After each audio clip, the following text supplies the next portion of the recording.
svetovni knjižni trg je precej hegemoniziran. To pomeni, da je pod hegemonijo enega ali nekaj večjih jezikov, kar pomeni, da se manjši jeziki, kakršna je tudi slovenščina, ampak tudi večina drugih evropskih jezikov, velikokrat zgublja. Želela bi reči, da se zgublja v prevodu, pa niti to ne, ker velikokrat niti ne pride do tega, da bi prevedli vse, kar bi želeli prevesti. In mislim, da en od temeljev Ljubljane ali pa Evropske prestolnice kulture je tudi to, da omogoča manjšim jezikom, da so slišani in ne samo slišani, da jih tudi razumemo v vseh njihovih niansah.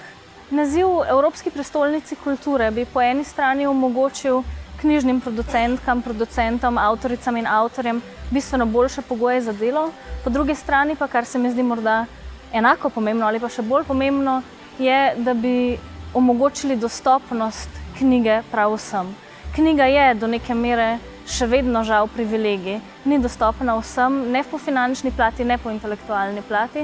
In kar se mi zdi na tem mestu nujno, je, da kot Evropska prestolnica kulture vzpostavimo mesto, ki bo bralo, ki bo znalo brati in ki bo izurjeno v tem, da bere tudi med vrsticami.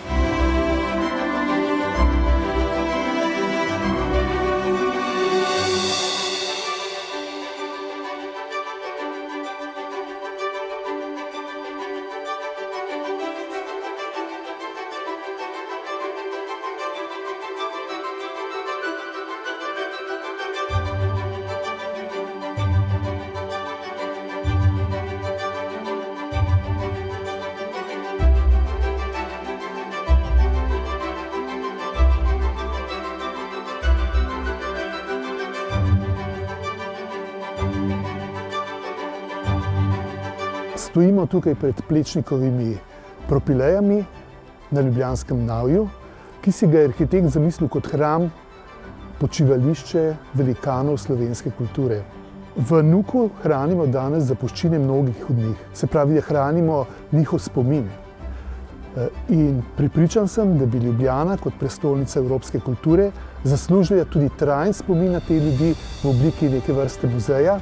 O tem se pogovarjamo že desetletja, lahko rečem. Ta ideja je vzniknila kmalu po drugi svetovni vojni in v ta namen so v Ljubljani že iskali elitne lokacije.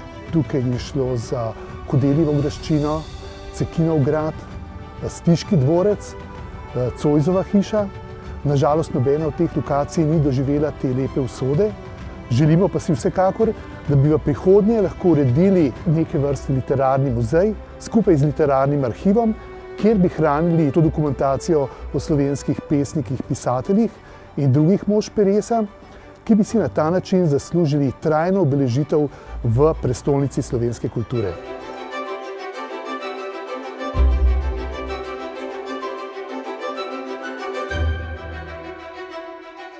V okviru EPK imamo konkreten in lokalen projekt prenove in širitve knjižnične enote na Glinškovi ploščadi.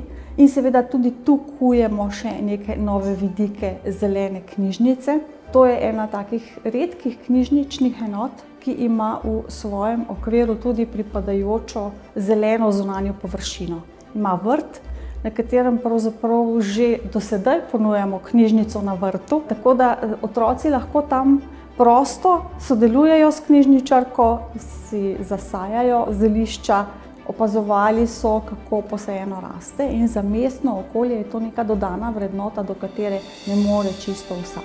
Bi želela povedati tudi to, da knjiga je za vsakega uporabnika še vedno varna in morda najbolj primerna oblika kulturnega udejstvovanja sedaj v tem času, ko nam korona pravzaprav grozi oziroma nas nekako zapira za meje svojih zidov.